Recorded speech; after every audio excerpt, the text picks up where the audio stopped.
we are just going to start recording in a few seconds, and we're going to have an introduction from our academic director, Bahriye. Go right ahead whenever you're ready. Okay, thank you so much, Professor Benaroya, and hi everyone. Welcome, and it's good to see all of you in the classroom as well as online. I have the distinct honor to welcome everyone this evening. My name is Bahriye Goren. I'm the interim academic director for the Integrated Marketing and Communications Department in the NYU SBS Division of Programs in Business. And I'm also a clinical associate professor in the program, so I have the honor to teach our wonderful students. So first of all, a very big thank you to one of our, very, loved professors, Professor George Benaroya. Thank you so much for hosting and for leading these global growth series and always inviting very interesting guests and speakers. And in that spirit, a very big welcome to our speaker this evening, Aiyengar, Managing Director and Global Head of Mergers and Acquisitions at JP Morgan. We're so honored to have you here this evening. And I'm going to hand it over to Professor Benaroya in just a second, as he's really the lead this evening. But I did want to give a very brief introduction and background to our department, because we do open these wonderful series open to also people from outside of our department. And so to quickly summarize, we're a really diverse group and a global community of students, of scholars, of professionals and educators. And we really believe that brands and professionals in our industry in marketing and PR have a key role to play in driving business growth. And we also have a shared responsibility to positively influence the world and societies and economies in a sustainable way, in an equitable way. And we also, in our department, really pride ourselves on being both data-driven and human-centered. And I think that's really something that's, all of that combined, I think makes us a very, very special place. And I'm so proud to be a part of that. So with that quick background and introduction, I want to hand it over back to you, Professor Benaroya, and thank you again for this evening. All right, thank you. So for those of you who have just joined, welcome. My name is George Benaroya. During the day, I work as a CFO. I started my career at Procter & Gamble, then Tetra Pak, media, and now I work in private equity. Now, once per week, I get to do something I love. I teach this finance class.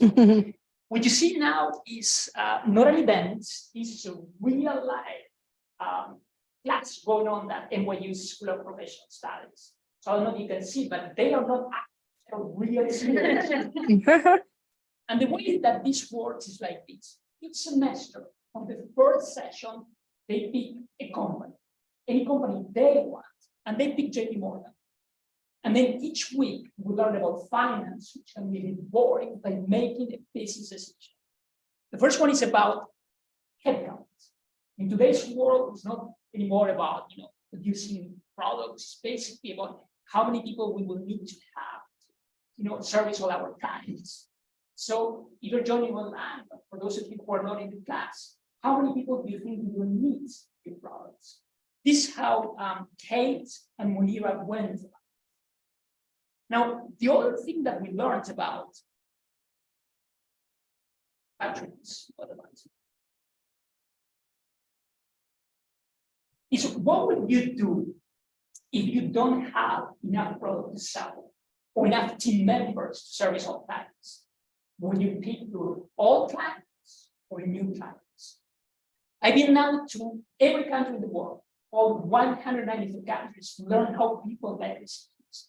And what I find interesting is that if you look on the left-hand side, before the pandemic and now, students take about the same percentages between all clients and new clients.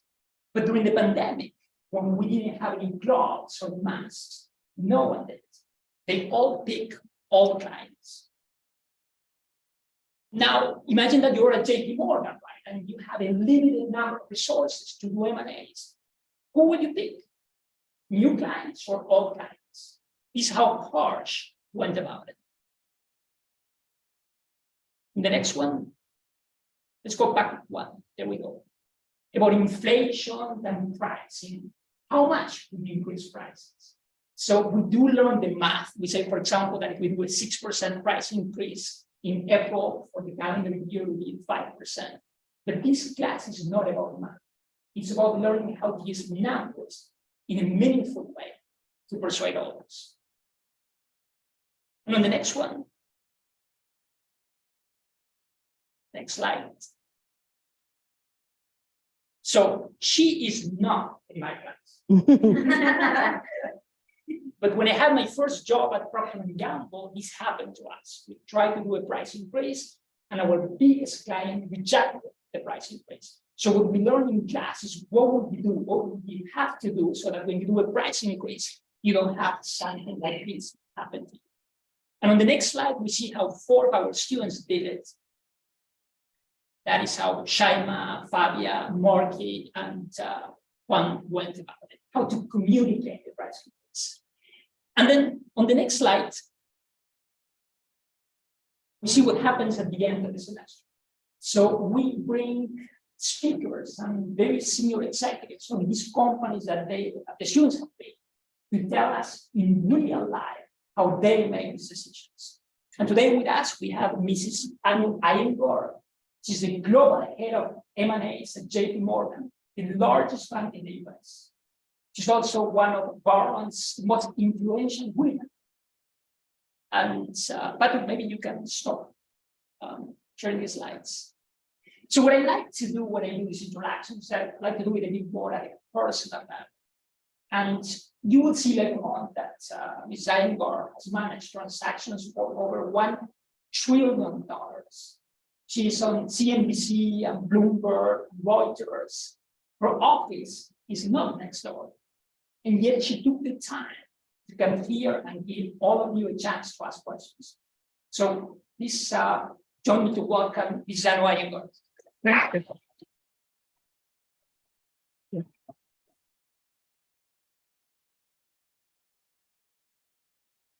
Happy to be here. Super. Thank you very much.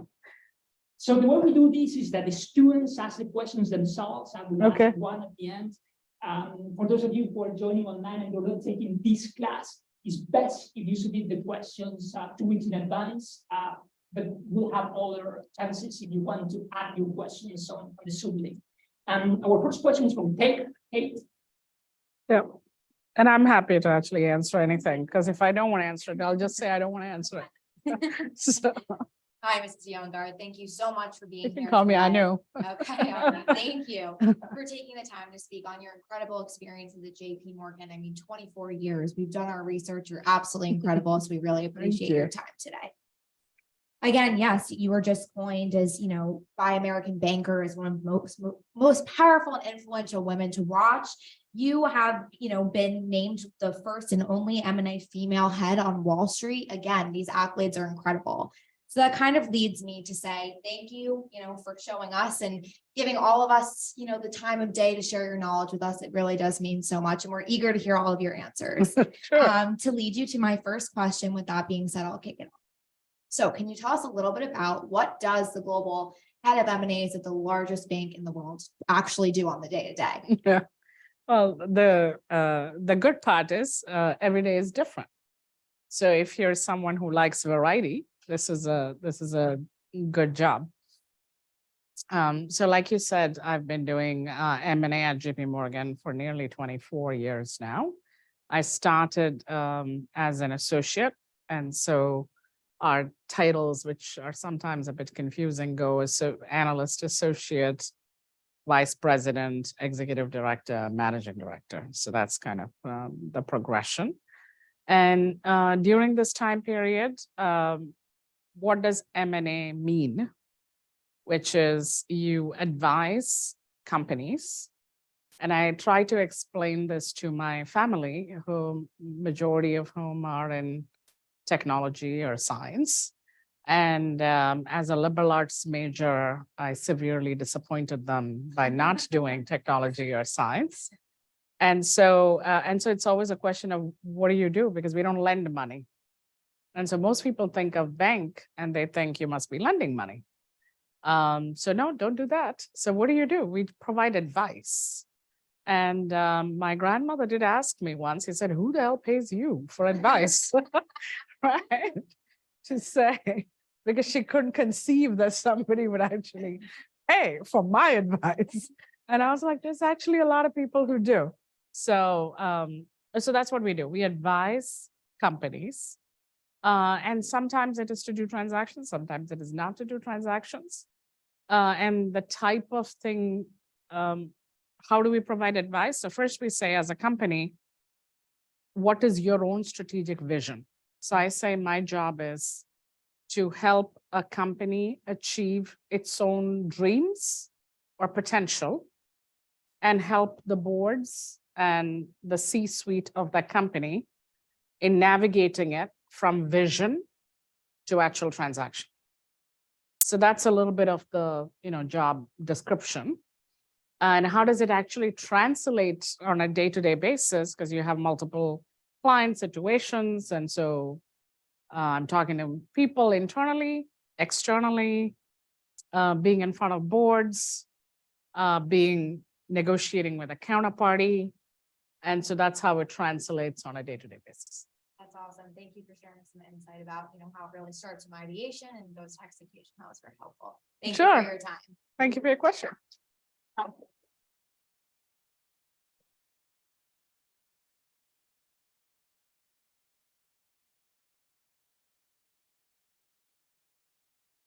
So, hi. Hi. Nice to meet you. Good to meet you. And thank you for such a wonderful explanation. My name is Mehak, and as on behalf of all the students, it's a wonderful opportunity for someone like us who are growing every day and have you here. So, moving on to my second question, it's pretty straightforward. How is M&A part of a company's growth strategy? Yeah. So I think whenever a company thinks about, I want to grow, you're thinking both organic and inorganic, and M&A is the inorganic part of your growth strategy. And what I would advise every company is to always think about both. Doesn't mean you have to do both. So if your immediate organic growth opportunities are significant and you need all the resources, because you talked about resources earlier, you need all the resources of the company to focus on that, then that may be the best thing for you to do. But especially today, when you look at the growth rates across every economy in the world, it's quite anemic, right? So if all you're doing is growing at the rate of the economy itself, so what should it be? Either you should be in a business where your TAM, the total addressable market, is growing at a rate that is different from the country itself or the region itself, or you have to be taking share.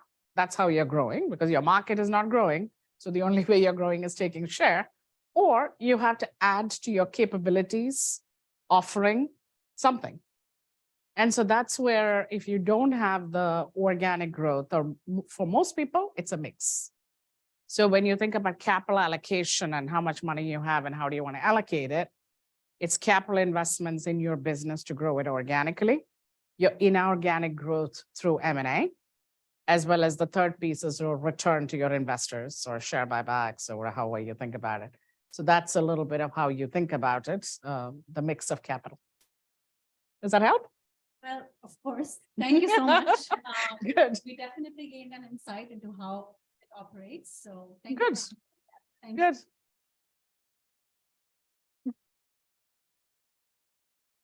Let's pretend that I'm a student now. Okay. So you've done transactions for $1 trillion. When you think from the point of view of that, what are some like best practices that you saw the way that they value homes, so that they execute?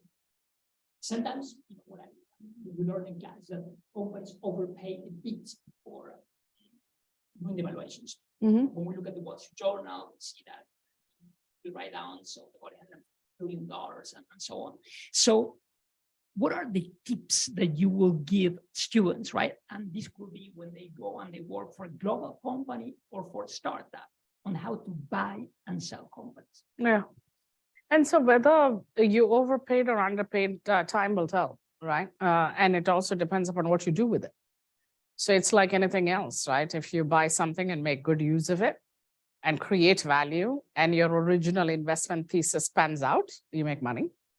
And that may not, you can overpay and still make something work, you can underpay and still lose money. So I think when people evaluate transactions post-fact, I think they look at a success or failure of an M&A deal through the lens without taking into account what you did with it after. Because that's what tells you whether you bought something for the right price or not, right? And so first, I'd say always start with what is the strategic direction of your company? Why is it that you are buying something or selling something, right? Why? And what are you going to do with it? Because what is value, right? When you think about value of anything, there is, what is it? So let's say I'm the seller. What is it worth to me? That's value to me. You're the buyer. What is it worth to you? That's value to you. And when does a transaction happen?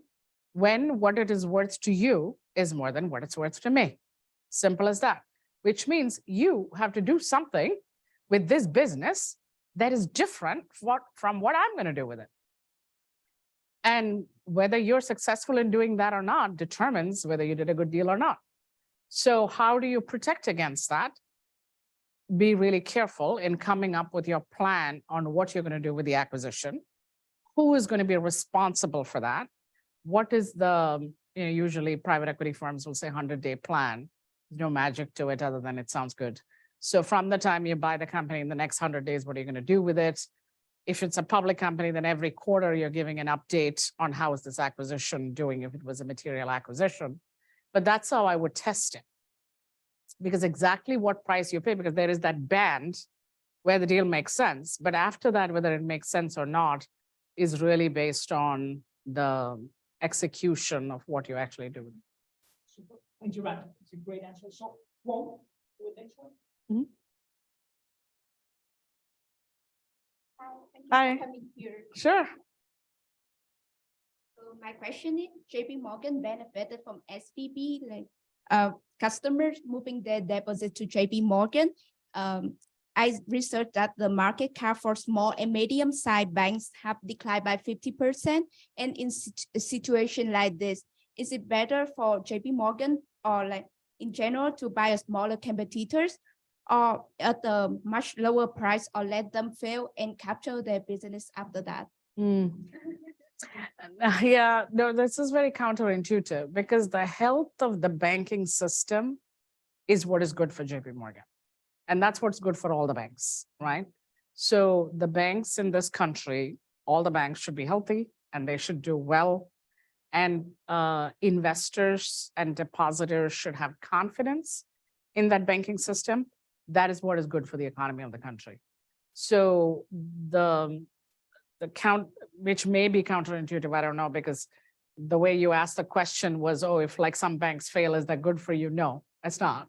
Because overall, right, just think about the impact that, and again, I don't know whether you were all depositors or you had anything to do with any of the banks who were affected, but it affects the psychology of the entire world, right? And that's not good because it affects the psychology very negatively because you're concerned. Uncertainty is not a good thing. And so if you're concerned about, is my money safe and is the banking system safe and do the banks have enough capital, that's not a good thing.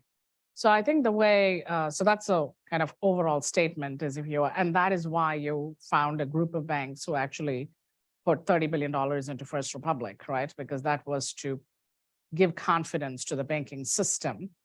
And that's the way to think about it, is you want the entire banking system to be healthy, for the whole market to believe in it, all investors and depositors to believe in it, all the regulators to believe in it, because the amount of capital that sits in all these banks today is a lot. And so really people should have a lot of confidence in the system. Thanks very much. Yeah. Hello. Hi.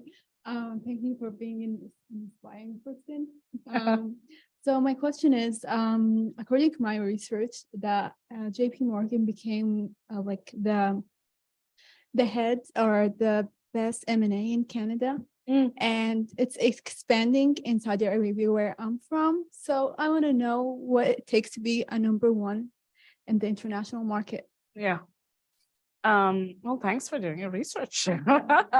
So, JP Morgan today is the result of several combinations in the past. I don't even know how many, right? But the different brands which came together under JP Morgan had deep roots in various parts of the world. So in Latin America, in fact, we had a bigger business in Latin America at one point of time than even the United States, has deep roots in London, Heritage JP Morgan through Fleming's in Asia. So it's truly a global bank. And when I was in your shoes and thinking about where I wanted to work, one of the things that attracted me to JP Morgan is that. So this was not an American bank which decided, let me go global. It's a collection of banks which were local, which came together to become global. And that is deeply rooted in the DNA of the company, right? So you don't think about the commitment to many of the countries and economies has to be really, really long-term. Because today, if you had one of the questions which I found interesting, right? Is when you think about you have an incremental investment dollar and where do you put in it? Do you put it in an existing large market, which is already very well developed, or do you put it in an emerging market? If you had a very short-term focus, you would always choose the developed market. But if you're thinking that I want to be a financial institution, the largest financial institutions, and be a leader in every financial product in every part of the world, then you're investing in a very different way. So that's what attracts me, actually. I like the global part of the business. And since you're from Saudi Arabia, one of the transactions I worked on last year was helping Saudi Aramco buy the Valvoline retail business. And so that was a very interesting deal, very interesting when you think about what's happening with oil and retail and the auto environment and all of that. So yeah, so I'm glad you noticed. Thank you.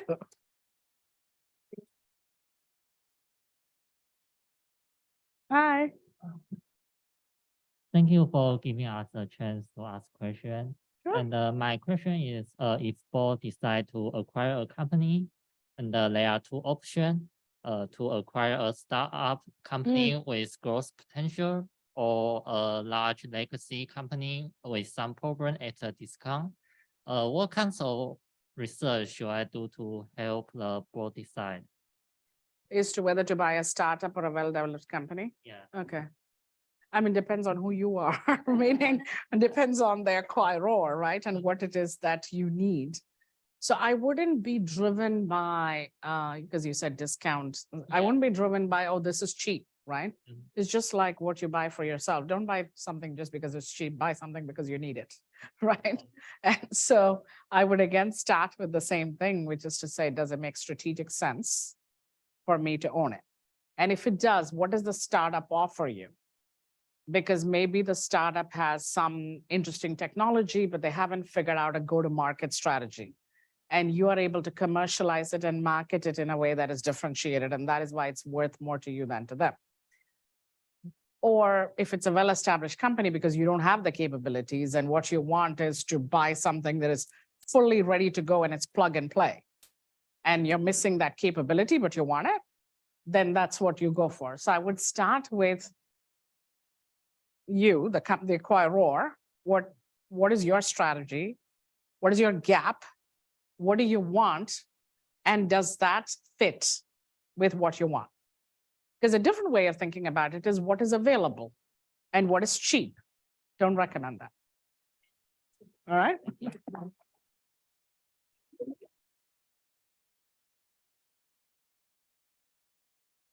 So much Of for course. joining us today.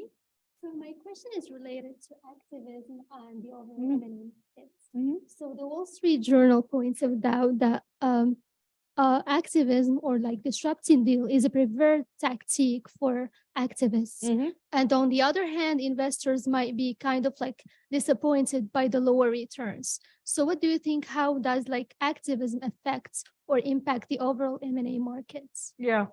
So what are activists, right? Activists are really investors, just like anybody else. But let's say you invest in a company and you invest in the company, you own the shares and you kind of read all the information, you listen to the earnings calls and you vote, and that's what you do. And let's say you're an investor in the company and you decide to be an activist. After you own the shares, you actually go to the company and say, I own your shares and I don't think you're running your company properly, and this is what I think you should do. So you're both investors, you both own shares, whereas one has a point of view that is different from the management and the board of the company and expresses that in a very vocal way and tells the company to change something that they are doing. And they can be right or wrong, doesn't matter. I mean, it's just that's what's called activism. So many, many, many years ago, when it started, it was relatively small. Today, it's like any other asset class, right? So when people are investing, you think, how much do I want to put in fixed income? How much do I want to put in equity? How much do I want to put in alternative equity, public equity? How much do I want to put in real estate? How much do I want to put in cash? So like an asset class, activism is an alternative equity asset class, and which has got, I think, more than $100 billion as assets under management. So there is no one way to paint that entire asset class because there is very many people who belong to that. So most of the articles that you read in the headlines are, of course, they simplify it and they just treat that entire 100 billion the same way, which is not. So sometimes what an activist wants a company to do is more M&A. Sometimes they want them to do less M&A. Sometimes they want them to pay more. Sometimes they want them to pay less. Sometimes they want a company to sell something. So what impact do they have on M&A? Sometimes good, sometimes bad, because sometimes they're facilitators of deals, sometimes they block the deals. It's not always the same. Not all of them agree, because one activist could say do X, another activist could say do Y, because they're all different human beings.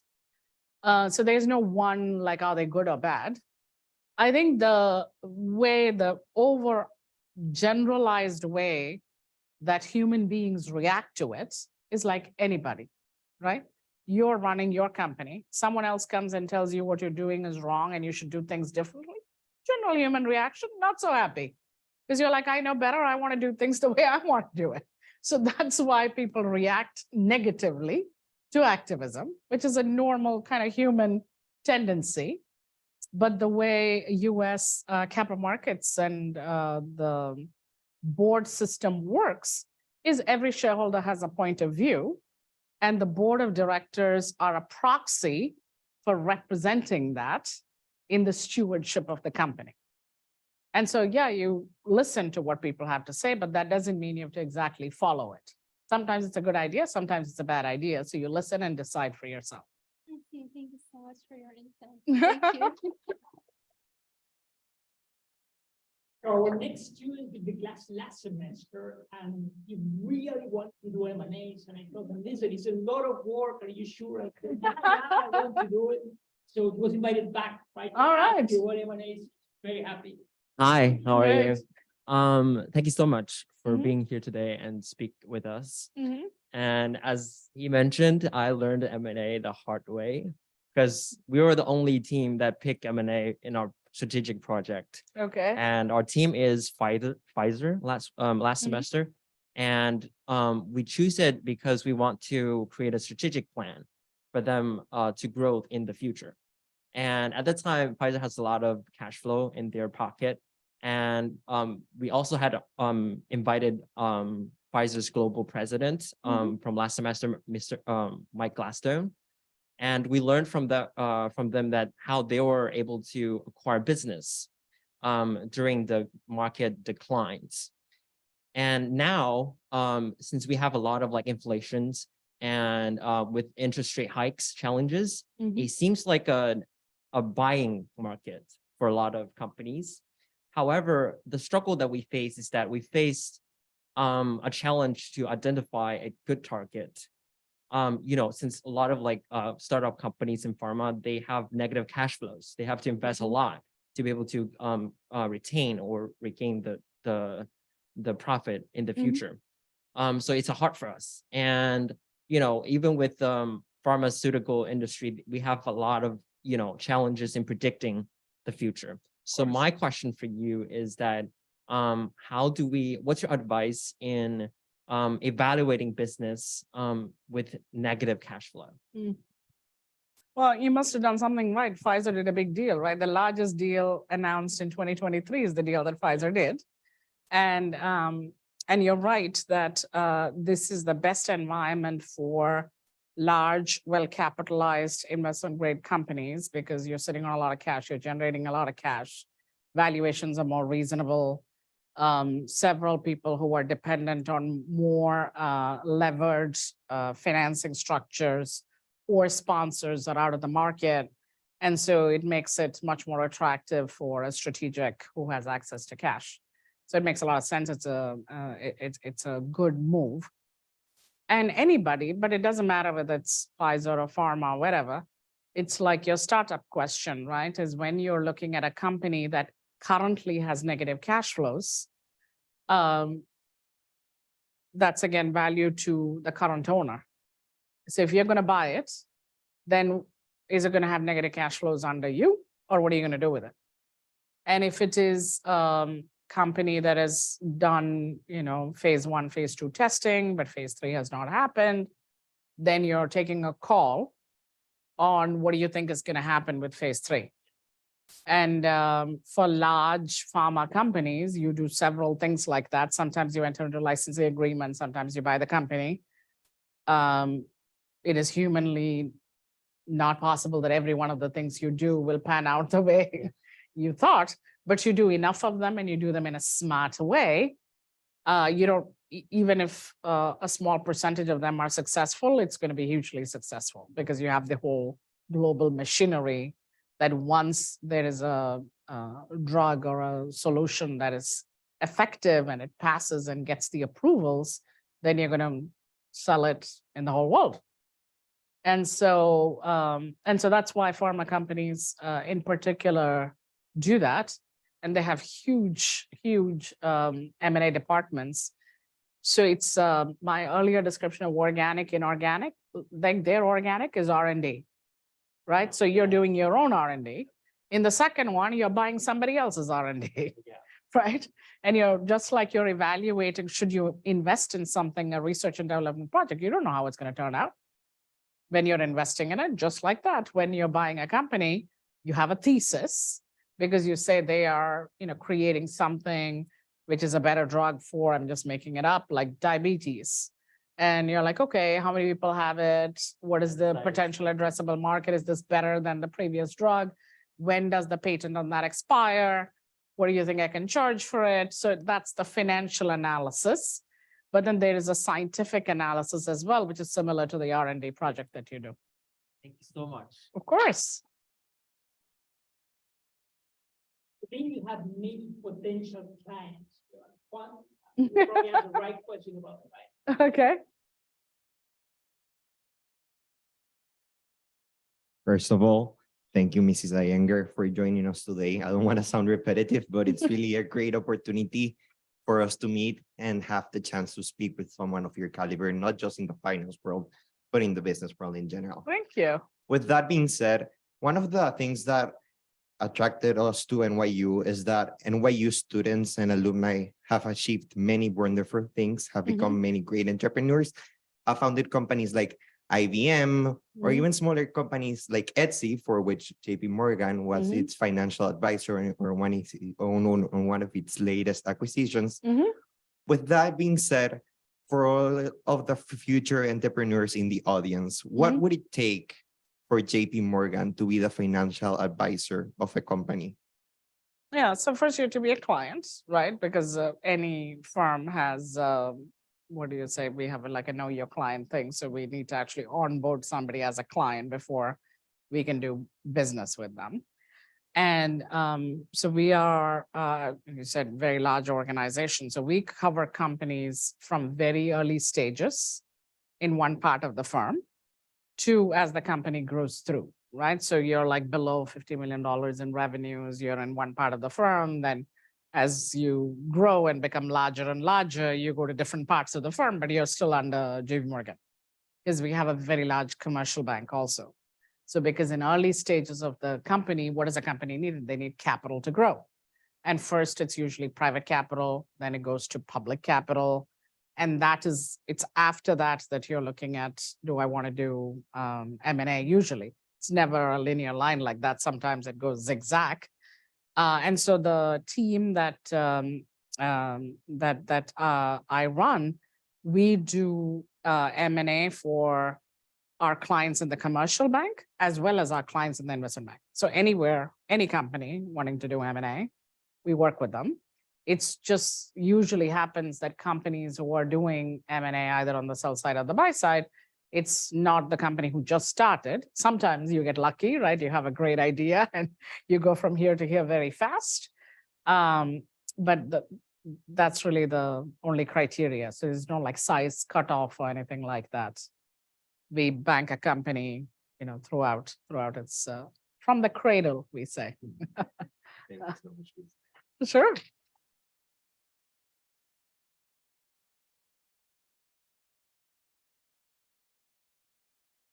Hi.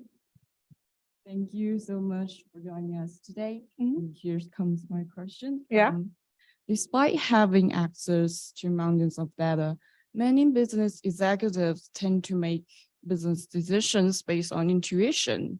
So as an M&A veteran, do you rely more on intuition or data analytics? Both. When both?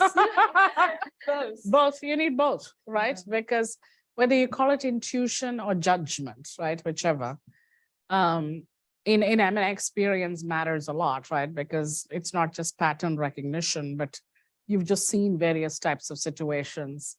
In fact, I was joking with somebody last week that if you started in this business in 2010 or 12 or something like that, you've only seen like this up market, right? It's just been like, so you haven't seen a cycle, which is great and good for you.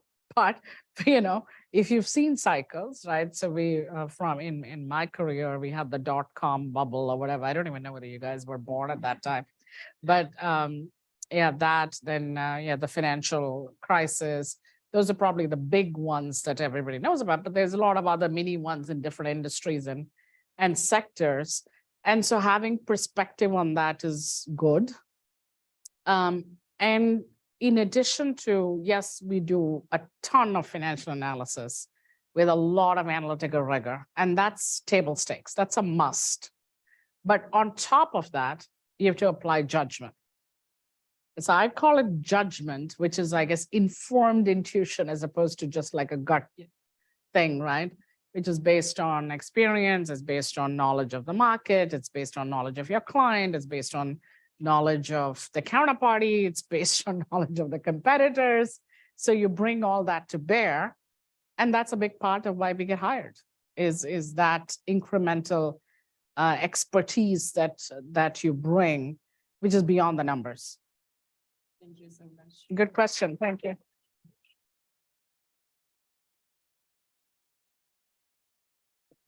Hi. Hi, Ms. Aiyengar. Thank you for being here.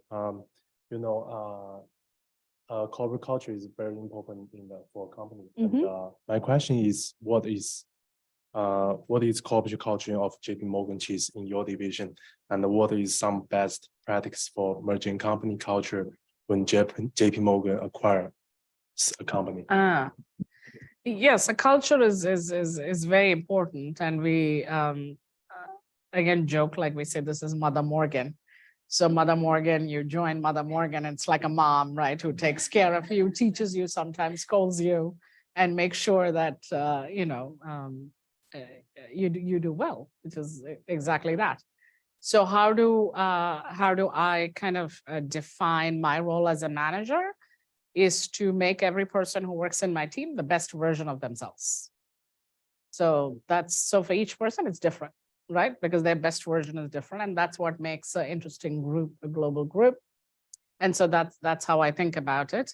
And I think overall, because we're I think we're almost like 300,000, I don't know exactly, I think 300,000 people globally. So it's a very big organization, but it's got a very strong culture. So people who come from other firms usually say that because the longevity of people in the firm is very high. And I've been there 24 years, but a lot of times when we are in meetings, people would be like 30 years, 35 years. So there's longevity is very high, which is not common on Wall Street. So that creates a very strong culture. Most of the hiring that happens like out of school. And so people just really grow up in the organization. So I think that makes a difference. And because of the size of the company, it's more that when somebody is looking to become a part of JP Morgan, you're kind of thinking, do we fit in there? But in general, for other companies looking to do M&A or looking to do mergers, right? When the two companies are of relatively equal size and you're looking to come together, whether that will be successful or not entirely depends on culture. So you could have two companies who to the previous question, like the math is great, synergies are great, value creation is great. But if there is a cultural mismatch, none of those numbers are going to pan out, none. So very, very important. And when we think about merger partners, counterparty acquisition targets, that's a big part of our thinking to say, yeah, this company otherwise makes sense, but you know what, it's not going to be a good fit. And to be able to say that, you need to know your client really well, and you need to know all the companies in the space very well. Good.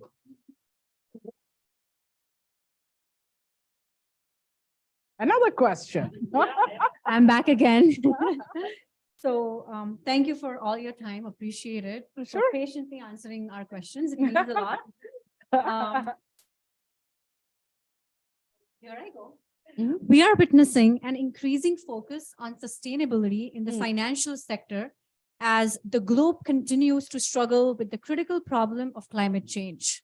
What effects do you anticipate this development to have on the investment banking industry? And how is JP Morgan addressing the rising need for sustainable financial solutions? So why I chose this question was sustainability is like the most common topic now, be it any field. And I was curious that how the financial field is adjusting to this big change. Yeah, that's a very good question. And we actually have an entire practice around it. So, I think this year we'll do our first sustainability conference as well, which includes clients to talk about exactly that. Is in every industry and sector. People usually think about it in a very narrow way, right? Which is just fossil fuels and, just in the energy field. But it's so much broader than that. It affects every industry and every sector and how you think about it, and helping companies transition. So whether that's energy transition or making sustainability a part of a company's strategy, how do you do that? What are other companies doing? How do you communicate that to your investor base? And is there actually capital markets trading premium? Like one of the companies we worked with is Allbirds, right? And so their big story was around sustainability. So how do you think about and position it? Do you think about it as a shoe company, or do you think about company that is at the forefront of using sustainability in order to provide and meet a consumer needs? So it's I actually find that to be a very interesting part of what we do, right? Because if there aren't changes like this in the world, then it would be like same old, same old. So it's that we have that focused sustainability advisory practice, and then on top of that, in every company and every situation, we advise companies on how to think about transition and how does it affect M&A, because sometimes, as opposed to doing the transition yourself, you buy the capability in order to help you do the transition, right? So if you're a company that does not have the technology capability, for example, you may buy something, or you have the technology capability, but today you don't serve any end market, which actually does anything sustainable or energy transition. But now you say, you know what, how can I use this capability to that end market, because it's a growing end market. So it's a very exciting part of our world. Good question.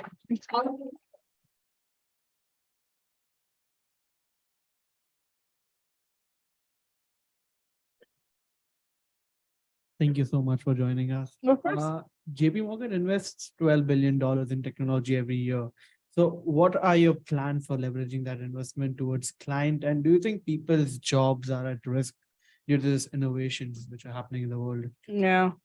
I actually think of it as a tool, right? As opposed to, because so when I started, right, we do something called a trading comparables, which is you're a particular company, how do you trade, and what is your enterprise value to EBITDA multiple or price to earnings multiple.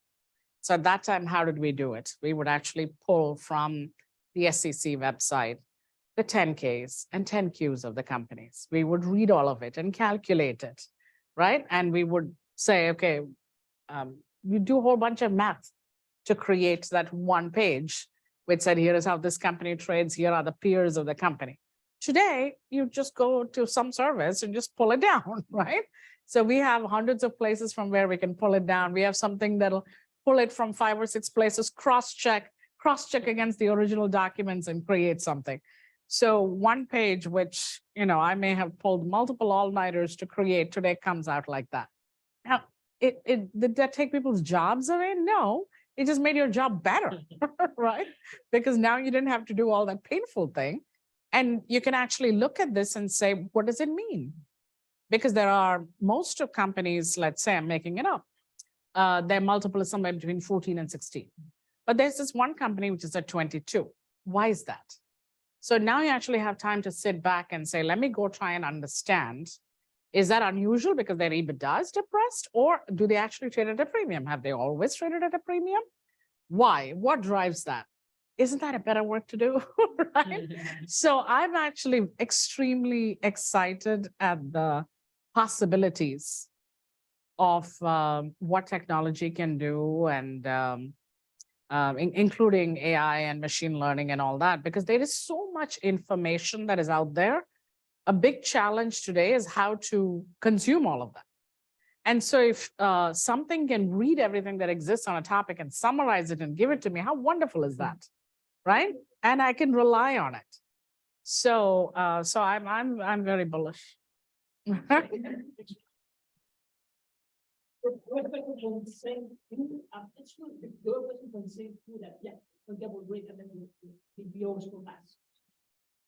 right.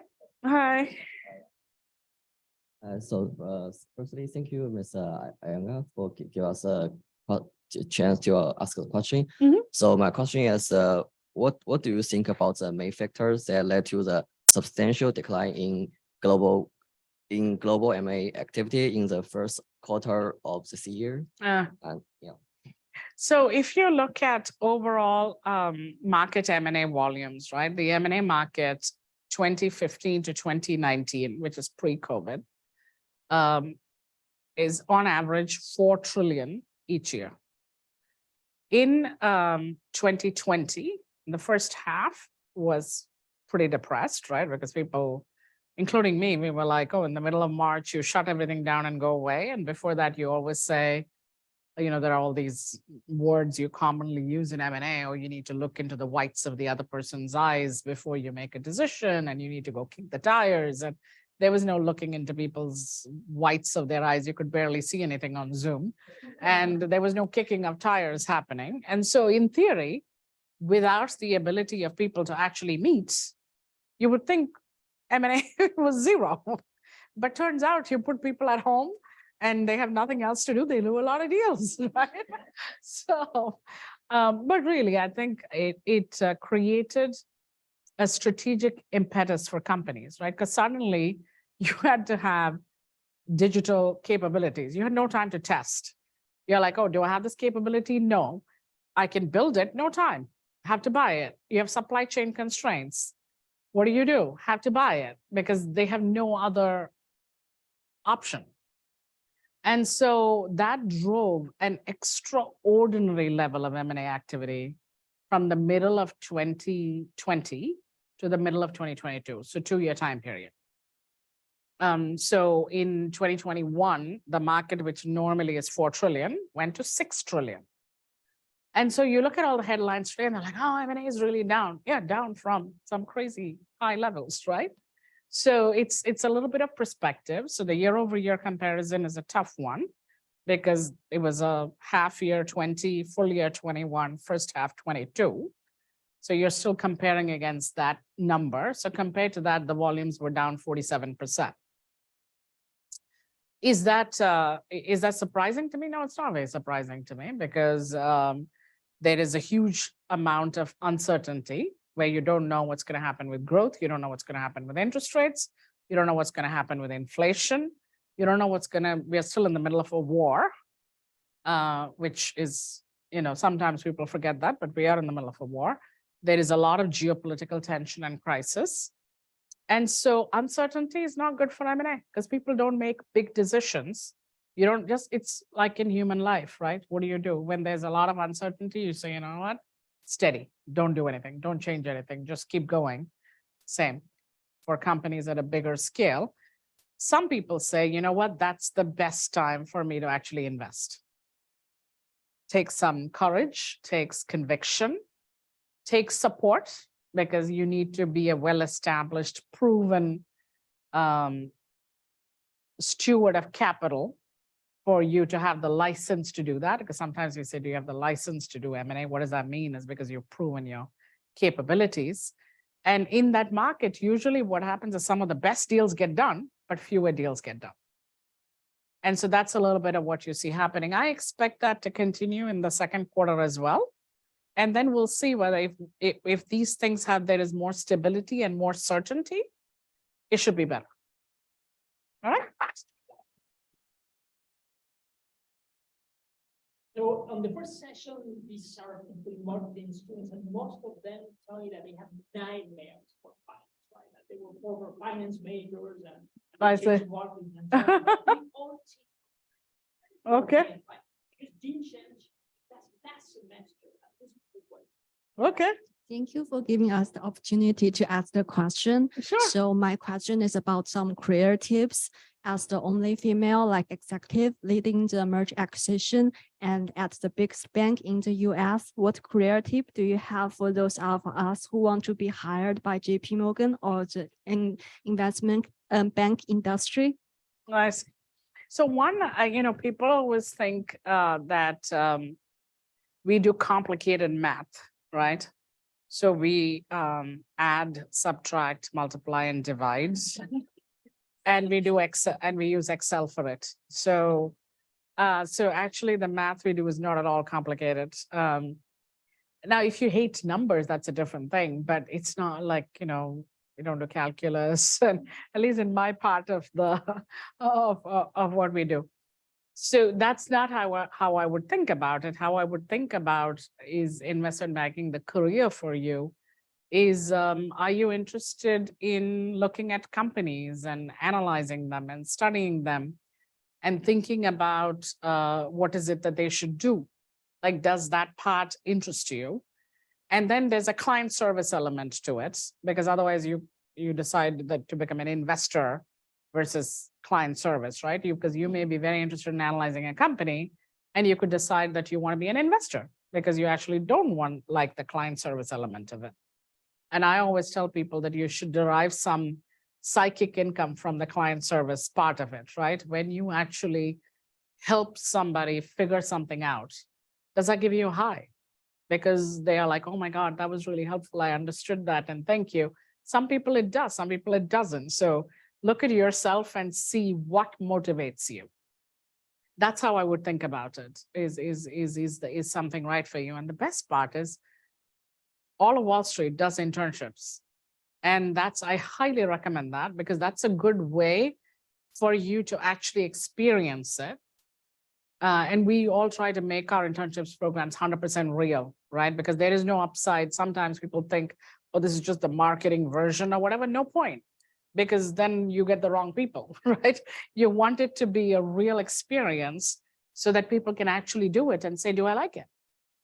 And some people think they like it and actually don't.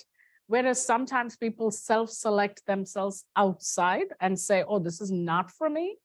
Because like I said, people think it's really complicated math and they don't like math, or they have assumptions about it's X and it's Y. So one of the things that helped me is ignorance. I just didn't know much about investment banking or what it was or anything like that. And so if I had started thinking about all those things and say, oh, are there a lot of women who do this, and are they this and are they that, I may have psyched myself into not doing it. But not thinking all of it and simply thinking, do I like what this is? And do you think I'm good at it? I didn't know the second part, but I knew the first part, right? Because you can ask a lot of questions and figure out, is this something that sounds interesting? And that's a little bit of how I got into it. And I did find it very hard. I found my initial years just, hard. Hard not because the math was hard, but because I was trying to figure it out. The business has also changed quite a bit. Like I said, now a lot of things, technology has made it much easier for you to do things happen a lot faster.